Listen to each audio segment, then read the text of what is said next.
The Appalachian Mountains are ancient, older than time, older than fear itself. And in their shadowed depths, something watches. Something waits. I was a forest ranger for a decade, patrolling the North Carolina side near Pisgah. The locals whispered about a cursed stretch of trail, a place they called the Whispering Hollow. I scoffed at their tales. Ghost stories, I thought, until the night the whispers spoke my name.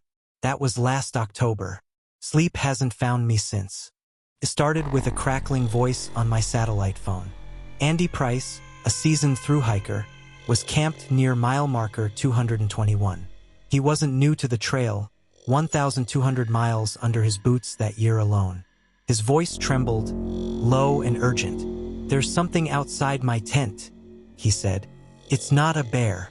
It's circling. It's tapping." I pressed him. "What does it look like?" Silence. Then a whisper. "It knows I'm watching." My blood ran cold. I grabbed my gear, told dispatch I'd be off-grid, and plunged into the night. Night transforms the forest. The air grows heavy, like it's holding its breath. Shadows twist into shapes that don't belong. The trail I knew by heart felt wrong, like it was leading me somewhere else. My flashlight caught claw marks gouged into tree trunks. For slashes, too long, too deep for any bear. Sap oozed like blood. Nearby, I found fur snagged on thorns. Coarse, gray-black, reeking of decay and ash. But the ground? Pristine. No footprints. Not even Andy's. That's impossible on a muddy trail. Impossible. At 2:14 a.m., I found his camp. The tent was gutted, ripped open like a predator had clawed its way inside. The sleeping bag lay in tatters, but there was no blood, no signs of a fight. His boots sat neatly by the entrance. His backpack was zipped tight. His phone lay abandoned. No panic, no struggle, just absence. Then I noticed the silence. No wind, no crickets, no rustling leaves.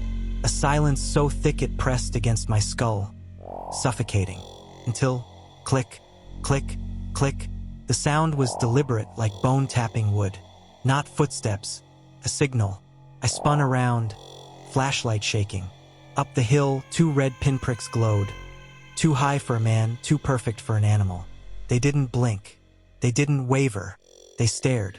My heart hammered. I gripped my knife, ready to move. Then they vanished. I backed away, calling Andy's name into the void. The response wasn't his, it was mine. My exact words echoed from the depths of the forest, but wrong, hollow, delayed, like a mockery of my voice. I shouted again, louder, desperate. The forest screamed. Not a howl, not a growl.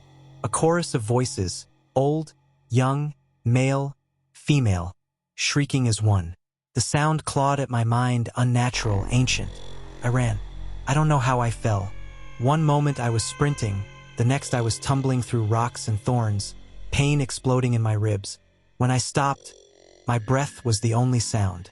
Then thud. Something landed beside me, heavy, silent. The ground quaked under its weight. Not a bear. Too precise, too knowing. I froze, holding my breath. A sniff inches from my face. Then a whisper, cold as frost. "He's ours now." I woke at dawn, sprawled 10 miles from where I'd been. My radio was shattered. My Garmin was dead. My compass spun wildly, useless. Andy was gone, no trace, no body. Just one boot, abandoned on the trail, and claw marks carved 20 feet up a tree. The department called it an unresolved disappearance. Another hiker lost to the mountains. But I knew better. Couldn't let it go.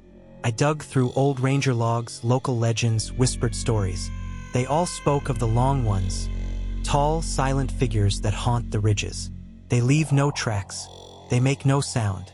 But if they mimic your voice, you're already theirs. They don't kill. They take.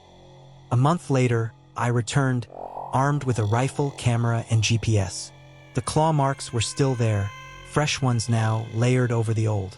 On a stone by the trail, etched deep as if by claws, was my name. That night, I dreamed of an eyeless man screaming into a blackened forest. A voice whispered, "Don't come back. It's been a year." I quit the job, fled to Asheville, but the mountains followed me. I hear it in the wind, in the silence of the night. I see eyes glowing just beyond the dark. Mud appears at my door. Black fur clogs my vents. Claw marks haunt my dreams. I didn't escape. I was released. For now, what's out there in the Appalachians is not a ghost or a beast.